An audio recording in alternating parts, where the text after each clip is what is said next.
Thank you so much for welcoming me and for having this meeting here today. It's just great to see all of you, and I hope I get a chance to get to know you some. I'm going to start with, in kind of maybe an unusual way, and that is telling you about my Christmas holiday. I have a daughter who teaches English in Austria, and I got to go overseas and visit her for the holidays in the winter. And when her colleagues who also teach in an American school in Austria learned that I was coming, one of them, Lydia, who lives in southern Italy, said, "Your mom cannot come without coming to my parents' house in southern Italy for Christmas." So we flew down all the way to Bari, and this is, just like a magical tale to me. Who would ever imagine you get to do this, right? We flew all the way down to southern Italy, down to Bari, and were welcomed by this large family where we got to have Christmas Eve, Christmas, and the day after Christmas with 20-something, fluctuated somewhere between 20 and 30 at different moments in time. Grandmas, grandpas, aunties, uncles, cousins, and the first grandchild, little Ariana. And when they said her name, that's what they did every single time, Ariana. And even Ariana said her name, Ariana. It's 15 months and just a charmer. And the first thing we heard about how the holiday would go was, Ariana will be here. So clearly the family totally organized around her. And it was just a delight. We came into their home and they were preparing, of course, for all of the holiday meals. And so we would wake up in the morning about 10 a.m. because they don't do real morning like we do. And they'd give us coffee and biscotti, and we'd get in the car, and they would take us out touring so we could see while all of the cooking was going on. And when we would get back, the living room would have been reorganized and be one huge table, but the table would be squished against the wall just in case Ariana wanted to dance. And Ariana is 15 months old, so she dances like this. 1 foot, 1 foot, 1 foot. And every time she started dancing, someone would shout, Ariana wants to dance! And everyone would run from the kitchen and all the cooking would stop and everyone would mirror Ariana's dance. And so you can imagine 20-something adults all dancing. Every once in a while, Ariana's leg would go up too high and she would fall back, land on her bum, and her grandpa would dive to the floor and lift her up and rock her. So I'm going to talk about adverse childhood experiences this morning, but I want to hold in all of our hearts that notion that's way beyond resilience, right?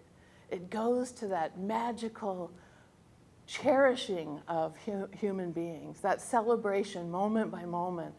And all of our strong instincts. Ariana's grandpa didn't know that rocking soothes the amygdala and helps you calm. He didn't need to. It's just a part of how their family works. But for many families, that memory is missing from their vocabulary. And so some children grow up with a very different kind of life than Ariana has. All of us, when we're first conceived, start with a pretty neutral start.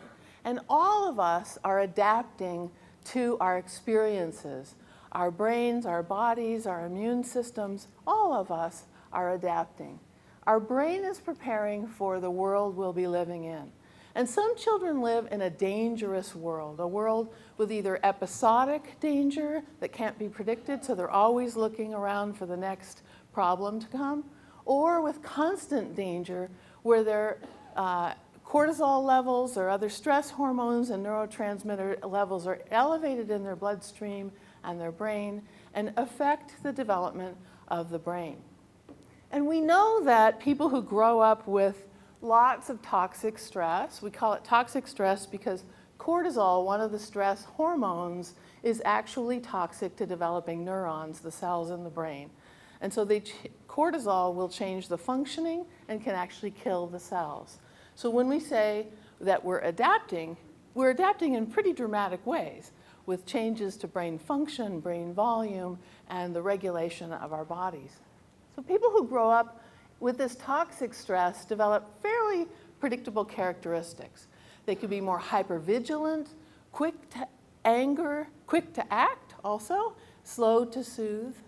They can be more focused and very mission directed and have a difficult time picking up all of the ancillary details around them.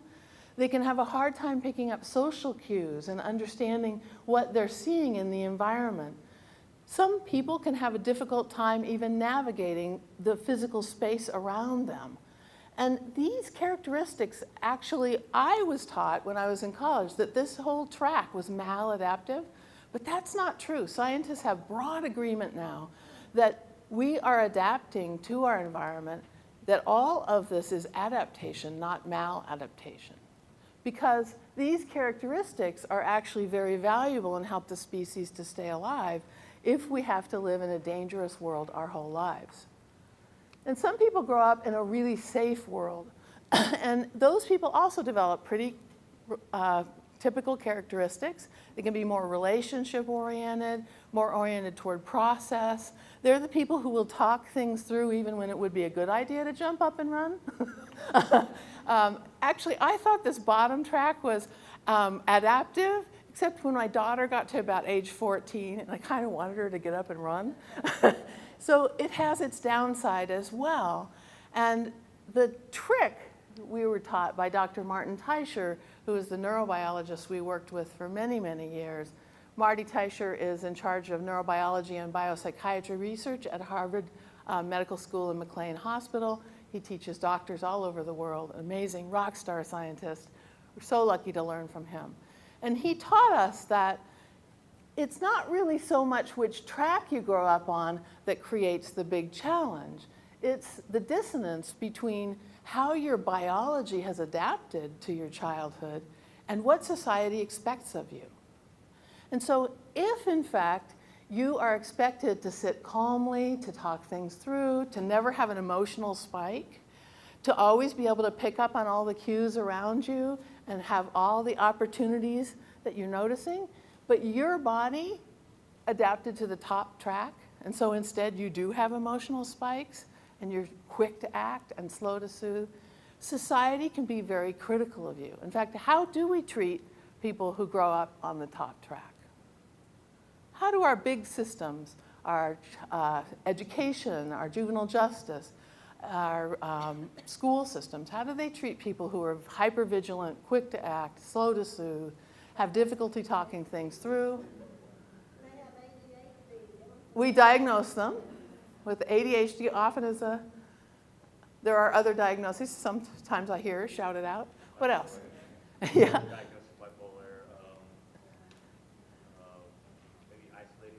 We isolate, we suspend, we expel, we isolate, right? We discipline, we criticize, all except this marginal, tiny few who become our heroes. So we're kind of strange as a society about this.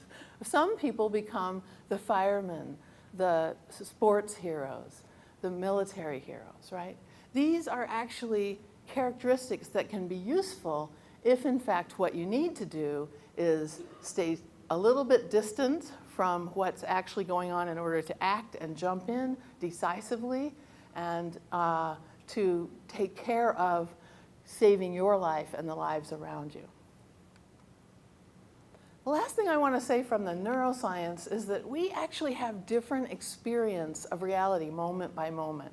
And we don't talk about this very much, but neuroscientists teach us that there's actually essentially a switching mechanism that engages the brainstem and limbic system, our fight-flight mechanism, that actually filters the information that our bodies are taking in through our five senses.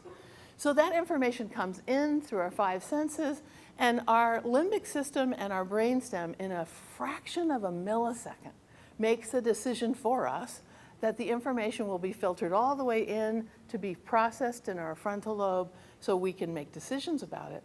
Or the information comes all the way in and filtered out in favor of survival.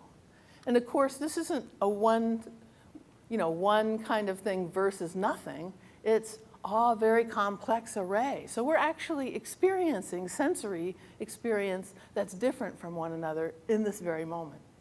And when I learned this, I realized that one of the simple accommodations we can make to make more space and more welcoming for everyone in our society is to simply ask, how did you experience the last 20 minutes? We don't open up the safe space for people to tell the truth of their life experience very often, but when we do, we will be surprised, as I've been very surprised, to hear the differences in how we experience and to hear where the answers are for how to make this world a more welcoming place for everyone. So I've been talking about neuroscience, which really is the study of individuals. And now I'm going to switch gears and talk about the Adverse Childhood Experience Study, which is a study about population health. It's a public health study. So it's not about individuals, it's about all of us, the population as a whole. So as we walk through this, if you know about my adverse childhood experiences, you don't necessarily know anything about my health or mental health, right? You can't make a decision based on my ACEs about me as a person. But if all 100 of us had very many adverse childhood experience categories, we could make some predictions about the risk for all of us as a whole. So it's a population study, not a study about individuals. And when this study was first created, it was developed by two amazing scientists. One was Dr. Vincent Folletti, who was at Kaiser Permanente in San Diego at the time, in charge of preventive medicine. And the other was Dr. Robert Anda, who was at the Centers for Disease Control and Prevention in Atlanta, Georgia.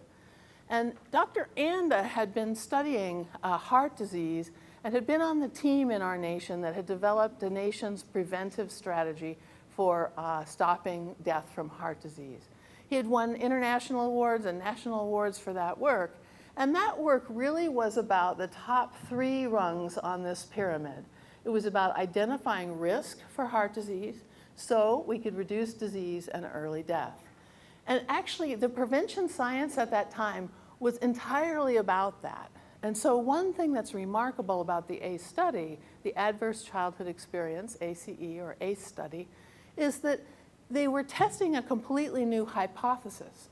And the reason they were testing it was that Dr. Anda had spent years working on heart disease prevention, but it bothered him that risk was not random in the population. Something had to be driving the risk. So he was always listening and looking for what was driving that risk.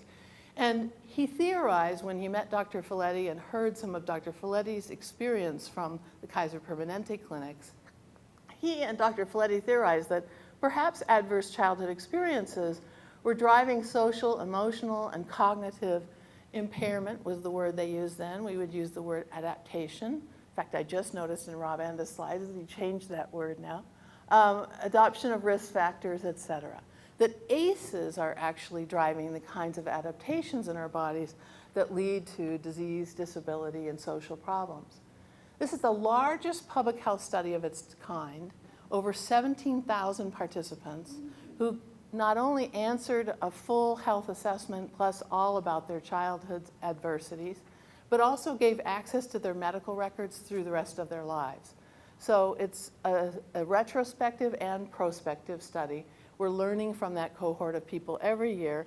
There are over 100 peer-reviewed journal articles. So if you get into this science and you start talking to people and people question the credibility, let me send you the vitas of these gentlemen. You will be absolutely stunned at how impressive their scientific record is. These were the 10 adverse childhood experience categories that Dr. Anda and Dr. Folletti decided to study. There are 5 indicators of family dysfunction, 3 types of abuse, and 2 kinds of neglect.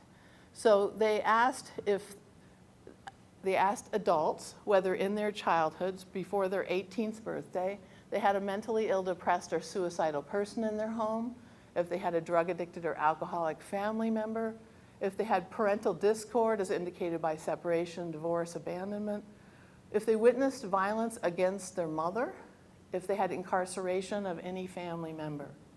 These are indicators of the kinds of things that would create stress in children's lives. They asked about 3 kinds of abuse and 2 kinds of neglect.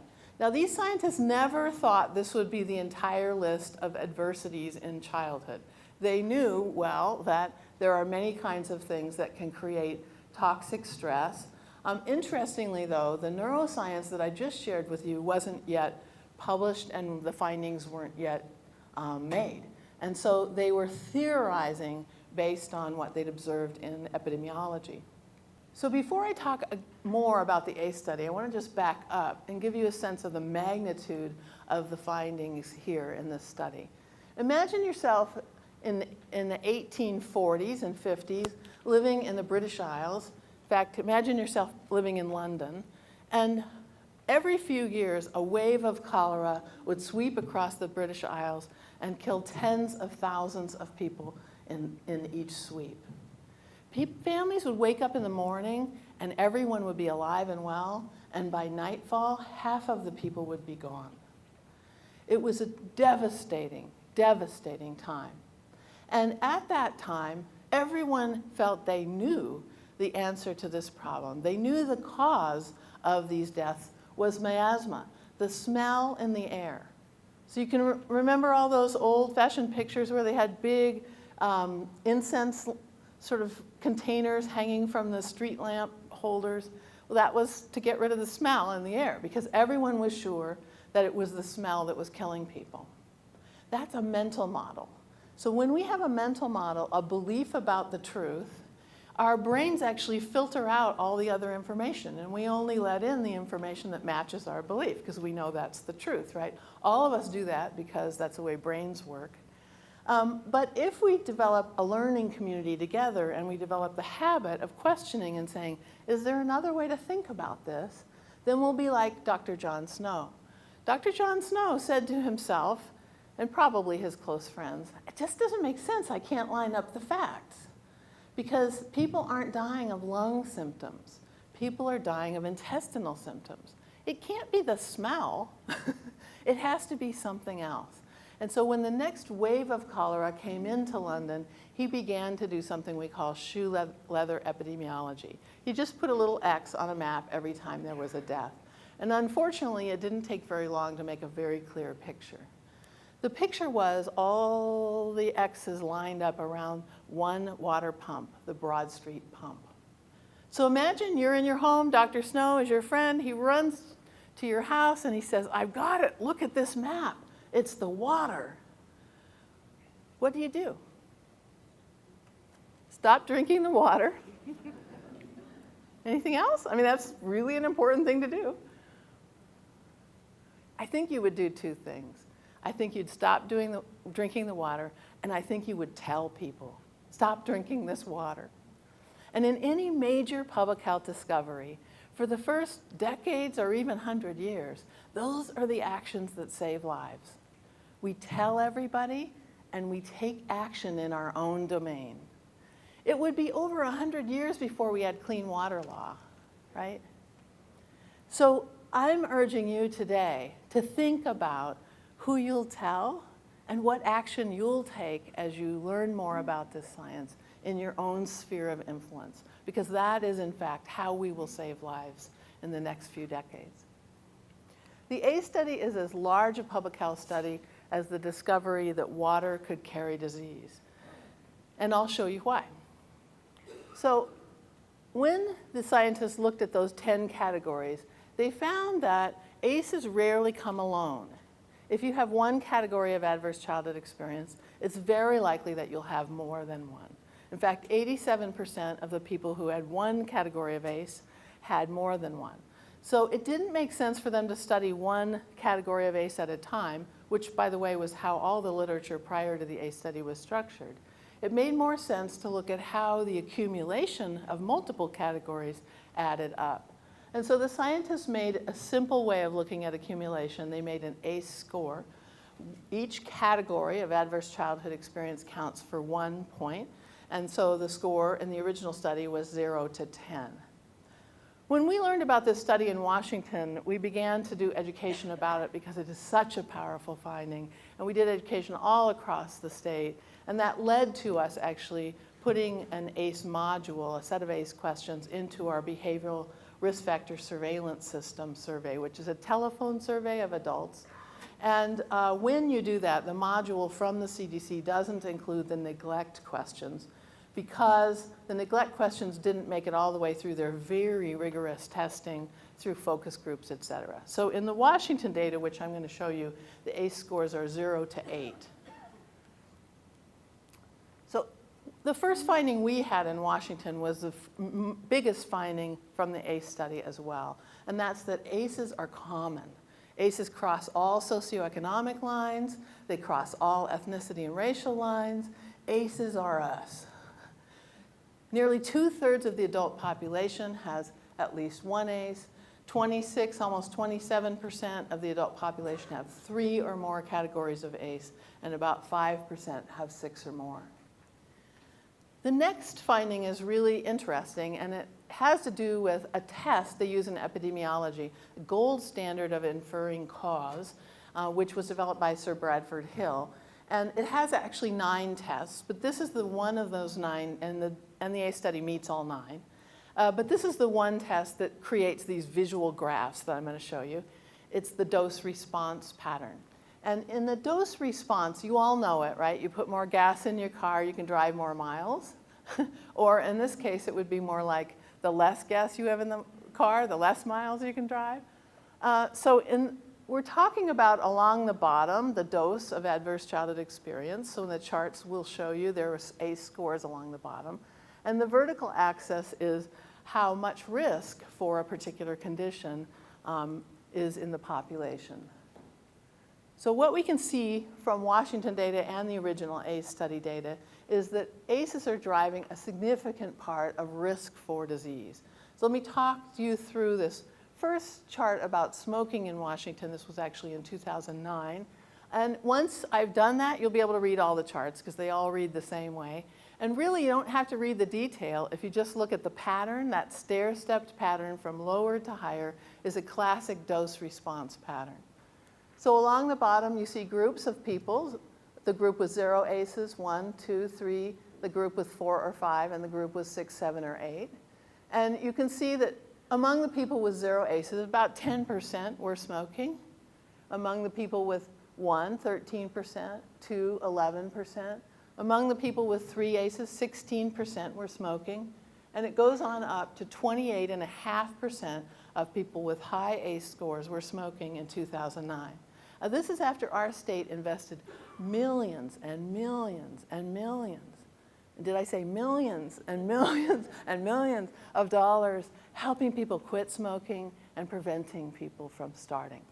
So why would people still be smoking in 2009? And why would we see this pattern where the higher the ACE score, the more likely people were to be smoking? Got any guesses? Yeah? They weren't treating the problem. Because they weren't treating the problem. Or maybe they were with nicotine. Yeah, because remember some of the typical characteristics include being edgy, which we could actually translate also into anxiety, being quick to anger is slow to soothe, having difficulty with a multiple focus that you need in order to succeed in school and work, et cetera. Nicotine's actually pretty effective at helping with those problems. So for some people, nicotine doesn't feel like a problem, so they're not relating to all of our ads about what a big problem it is. It feels like a solution. It's actually solving problems in their lives. It just is a very dangerous solution.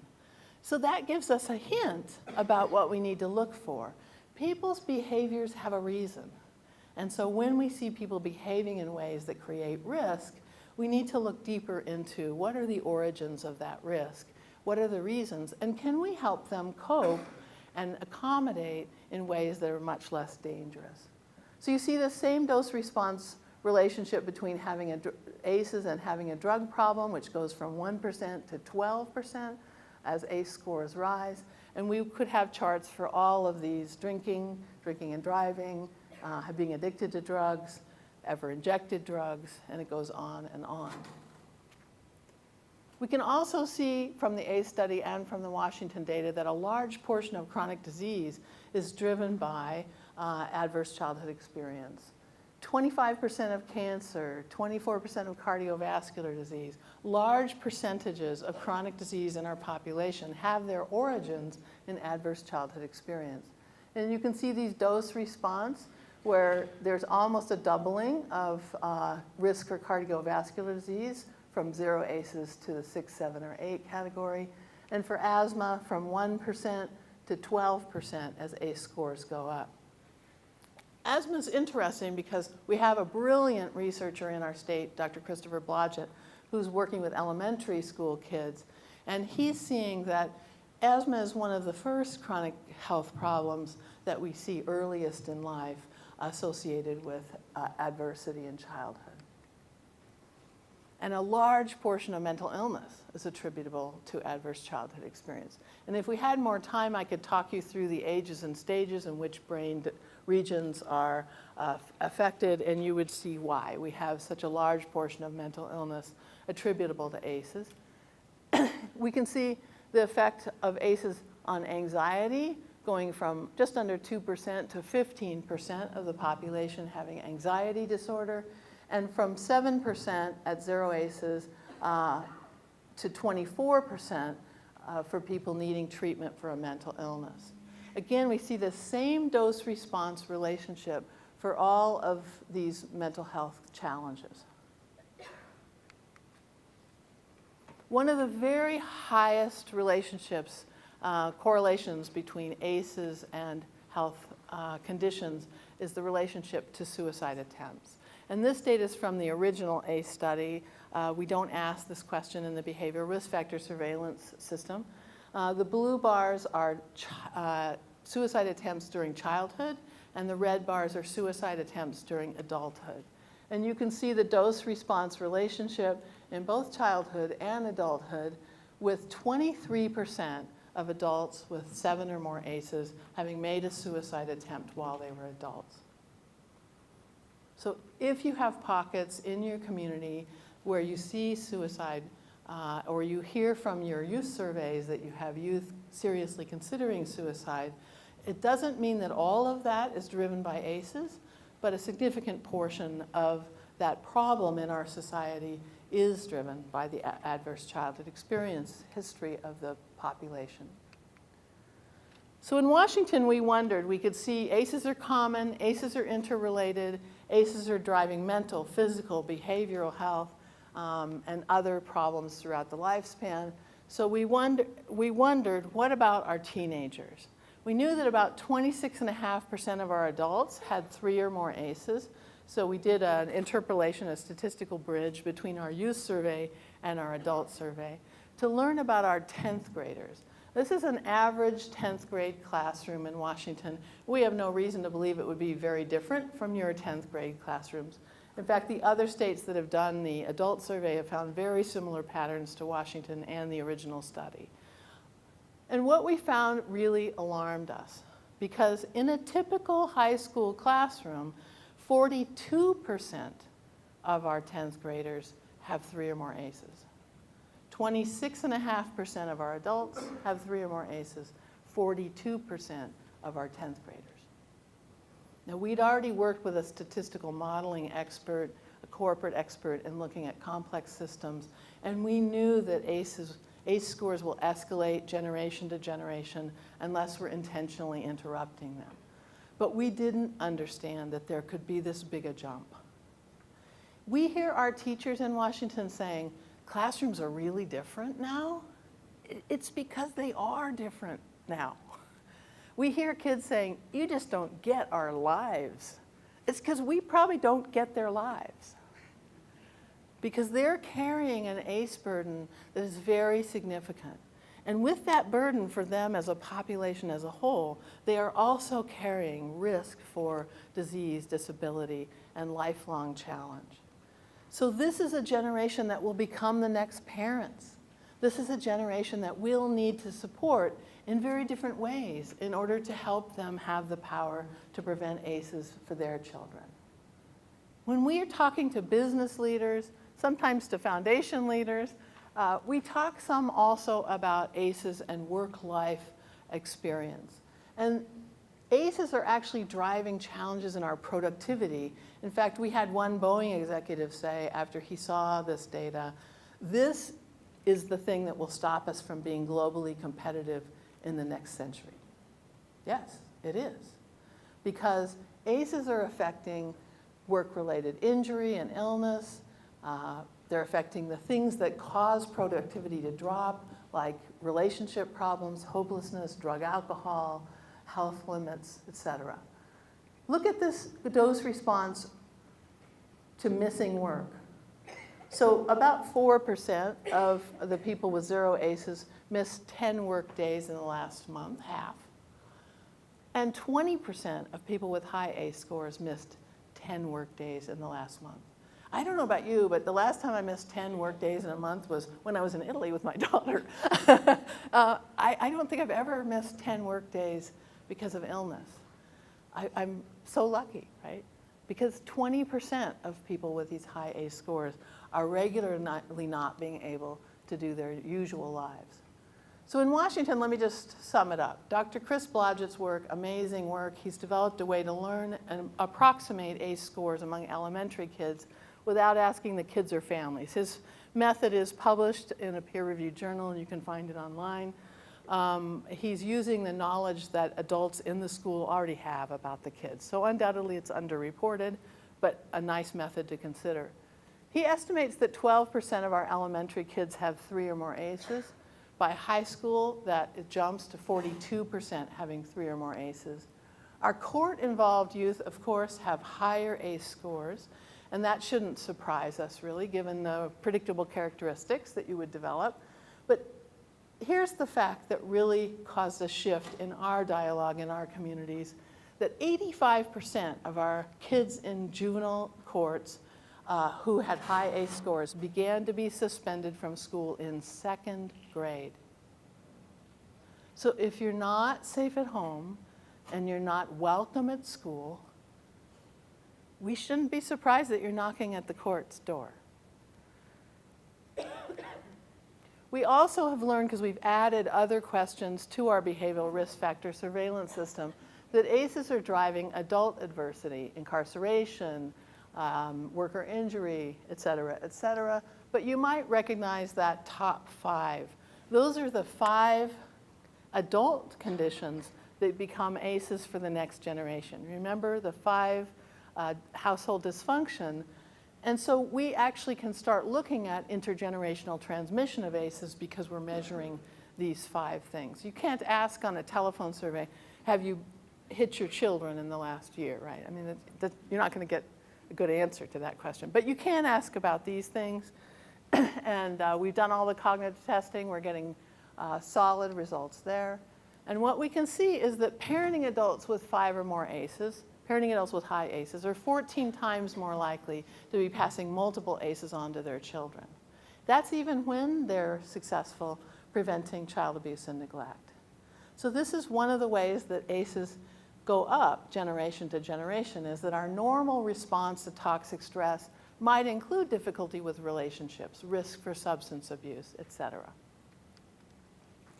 So we were curious, if you have ACEs in childhood, plus you have these adult adversities, do the challenges get even bigger? And here's how we learned about that. We looked at this question of functionality. We were looking at people who have 15 to 30 days out of their last month where they couldn't do their usual activities because of some disabling condition.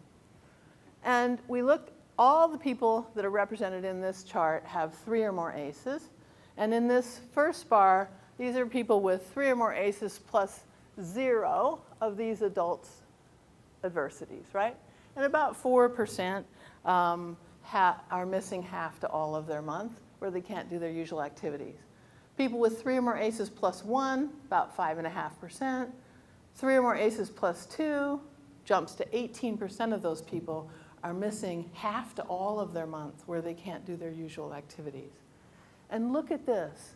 When we turn our backs and we let ACEs get up over 3, plus those are the very same people we allow to pile on 3 or more adult adversities, we see that those people, about 57% of them, lose half to all of their month where they can't do their usual activities.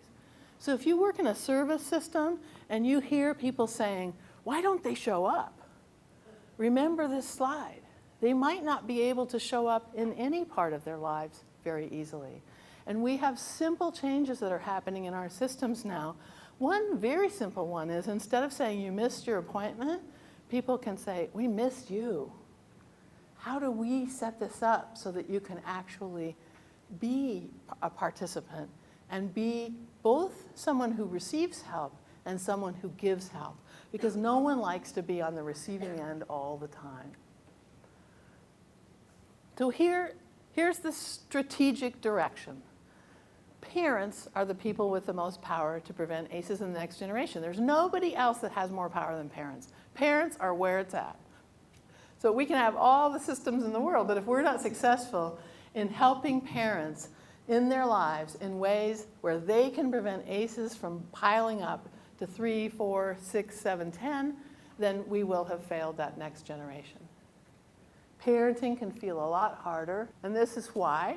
I'll give you guys, this is too much information, but I want to give you an electronic version in a PDF so you can use this as a reference. Because people can have interruptions to their health, their cognition, their behavior, their relationships, and crisis. And the odds of them having challenges in all of these arenas are pretty high for the population of people with high ACE scores. So their lives can be more difficult. And so when you hear parents say, I just thought, I often talk to parents as audiences, and many times they'll say, thank you so much. I thought it was me. I thought I was nothing. And they'll say, no, it was really what happened to me. It was really what happened in my life. And it's okay for me to ask for some help because my life is a little harder. And it is. So here's the strategy I'm promoting. We need to moderate the effects of ACEs among parents with high ACE scores, particularly in ways where they can prevent ACEs in the next generation. If we're successful in doing that, we set up this virtuous reinforcing cycle where we're going to get the kind of sustainability that we've only dreamed of in the past. Because lower ACE scores leads to lower ACE effects, leads to lower ACE scores, leads to lower ACE effects. And that is a reinforcing cycle that's hard to stop. Unfortunately, we're going the other way right now. So we're going to have to intentionally reverse the cycle. And I'm hopeful because we're seeing that in Washington. So how will we do that? Resilience literature says we have to build 3 systems, social systems, in order to be effective. We need to build the capabilities of individuals. We need to enhance attachment and belonging. And we need to improve the sphere of life that is larger than self, right? Our community, culture, spirituality, that sphere of life. And you'll see many communities that have historic trauma recovering their historic and cultural ways of life as a strategy for prevention. And it's a good one. So what helps people with the core capability that's most difficult probably, and that's self-regulation? It's interesting because the scientists are telling us that mindfulness, reflection, movement, massage, exercise, play, some of the things that our American workaholic life have sort of taken out of the way we typically live our daily lives are actually very, very effective at soothing the amygdala, which is the part of the brain that sends out the messages that we should have a panic, that there's danger coming. And soothing the amygdala is really helpful for helping people to self-regulate. Oops. And one of our high school principals decided he would use this knowledge to change his discipline structure. So he learned that many people with lots of adversity in childhood, in the middle of an emotional spike, they can't also have a rational conversation about the situation, right? Because there's a thing called lateralization in the brain so that you can't actually get to your rational self while you're in an emotional spike. You probably know people who have that challenge in their lives because it's actually pretty common. So the principal decided he would put targets up all over the school, and he taught his adults that anytime there was an altercation where a kid would normally need to be disciplined, the first step was for the adult to walk over to the target and reflect on his or her own emotions. So where am I on the target? I'm in the red because you just swore at me. So I'm not going to be able to talk about your discipline for a little while because I'm in the red. Your turn. And then the youth has a turn to reflect on his or her emotions. And actually reflecting on your emotions lights up a different part of the brain and helps you self-regulate. But the most important thing about this change is that it meant that the conversations about accountability happened when both the adult and the youth could actually process the conversation. So in every case there were consequences, but the decisions about the consequences happened at a time where both people could talk about it. 85% of discipline referrals went down in the first year.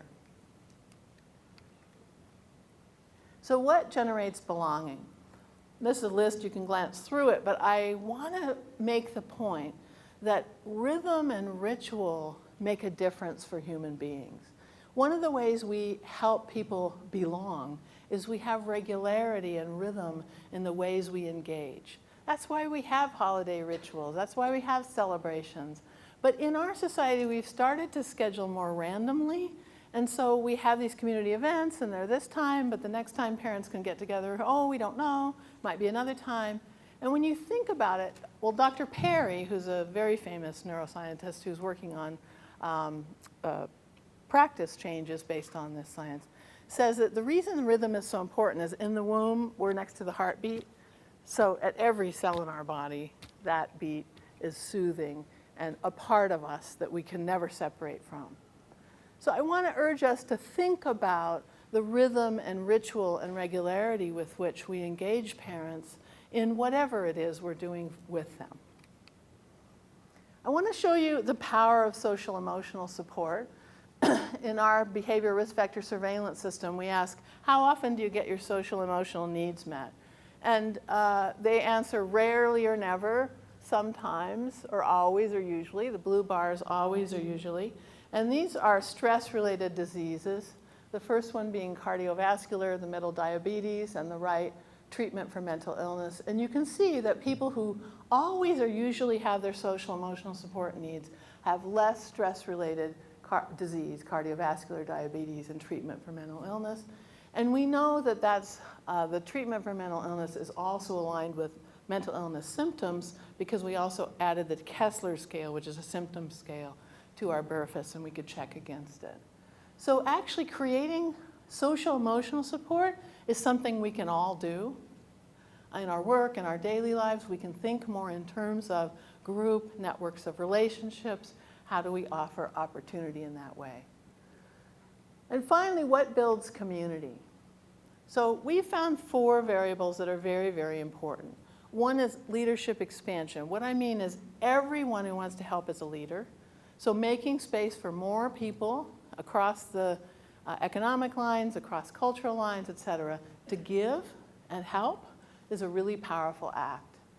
Coming together and talking about issues that actually matter to people and not having agendas that are full of administrative gobbledygook, but really actually calling the question that's in the room is actually a very powerful act, especially if you take care to develop a room that has a lot of emotional safety, physical safety, moral safety. Learning together is actually really powerful in building community. When we learn together, we shift our sense of self. We become a we, and that's very powerful. And learning together also naturally leads to reciprocity. Because if I'm learning with you and I know that, oh, you're in a class and you need that book, I have it. I could give it to you. I already read it, right? Because we're in a learning mode, we learn about each other too and what will help our lives. And last, making decisions from the future we actually want to live in. And Liz is going to talk more about that dynamic in terms of collective impact. So these 4 create a virtuous reinforcing cycle. When you get into this cycle, communities just won't quit. It's impressive to see. They just keep calling themselves together to talk about issues that matter and learning together and making decisions about their future. And that's really what we want, right? So I want to show you a little bit in closing about the power of community capacity. The blue bars are places that scored very high on those 4 factors. And the gold bars are communities that either aren't getting together regularly to build capacity or scored very low over time. And you can see that we have much lower rates of serious mental illness, much lower rates of severe depression, and much lower rates of depression. And higher community capacity scores are correlated with higher percentage of people getting a post-high school education. You can see the bars go up as the capacity scores go up. With a larger percentage of people employed, the bar is going up as the capacity scores go up. We made an index out of 3 of the resilience questions that we added to the Virtuous: a hope, positive view of one's life, and social emotional support. And we can see that having those things in your life actually helps with housing stability. The adults that reported high rates of support, positive view, and hope were much less likely to be moving 4 times or more in the last year. And especially for young children, that really matters because each move probably comes with a different caregiver, a different set of relationships, and then what's prompting 4 or more moves a year. There could be stress involved in whatever's prompting it. I wanted to show you something about employment. Now, this data came from 2009, right after we'd had huge layoffs. The recession had hit in Washington, and we can see from this chart who was laid off. So the blue bars are the set of population with high resilience scores, that same index, hope, positive view, and social emotional support. And along the bottom, we see ACE scores, 0, 1, 2, 3, 4, or 5, and 6 to 8. So we can see that regardless of ACE score, the unemployment rate stayed between 8 and 12% for those with high resilience scores. But look at what happened to the group of people with higher ACEs and low resilience scores. Social isolation and lack of hope for your future matter. They matter for people's daily lives, for their ability to function in their own lives. We can see this pattern clearly, but I was still shocked that 35% of the people with high ACEs were unemployed if they had low resilience scores. So we can see something, some hints about where we can make a difference in really high leverage ways in improving people's lives. In the end, this is what we're all about, right? We want self-healing communities, communities that just won't stop making themselves healthier and healthier and healthier. And we want to learn from the systems thinking field about how we get that virtuous reinforcing loop in place so that ACEs go down, down, down, generation by generation. And I believe that the strongest part of a self-healing community has to be the population that's affected by ACEs. ACEs are common, right? So we need to reach to the parents and professionals. We need to reach to all of us that have been affected by ACEs because we have to be part of the solution. We can't see ACEs as other. We have to see ACEs as us.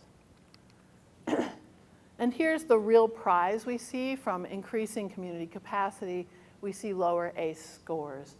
In the youngest cohort that would have been affected by the 17 years of work we were doing building capacity, you can see the red lines. Those are communities that scored low on capacity. And along the bottom are age cohorts from the oldest to the youngest. So you can see in the first chart that the prevalence of people having 3 or more ACEs ran pretty much the same in the high and low capacity until that youngest cohort, where we see the percentage of youth with 3 or more ACEs drop in our high capacity places. And we see the same thing when we look at very high ACE scores of 6 to 8, running right along next to each other until that youngest cohort where we see a big difference. We think building community capacity in these systematic ways is part of why we see these big improvements. So these are the things I think are important to keep in mind. I think learning is really important, and helping communities stay in a learning mode, forming a long-term partnership with the communities where you're working, structuring staff for the long view and the short view. I actually assigned staff to those roles so that people that were always in the frenzy of what all of our partners needed were not also the same people who had to think about where we were going to be in 20 years and what we needed to do to get there. It's hard to do both things at once. Developing an education framework, this is the one we use, neuroscience, ACEs, resilience, and systems thinking, but any framework that helps unite people and inspire them and hold a fundamental respect for every single person. As we learn more about the neuroscience, we understand more about why every person's behavior has a meaning, and that behavior might not be acceptable, but if we understand that it may be a normal response, maybe we can help figure out what are the changes in environment and relational and other kinds of help, including medication and other kinds of help, that will make a difference in that person's life so they can step up and lead. Because all of the adults alive are the adults that will actually solve this problem for the next generation.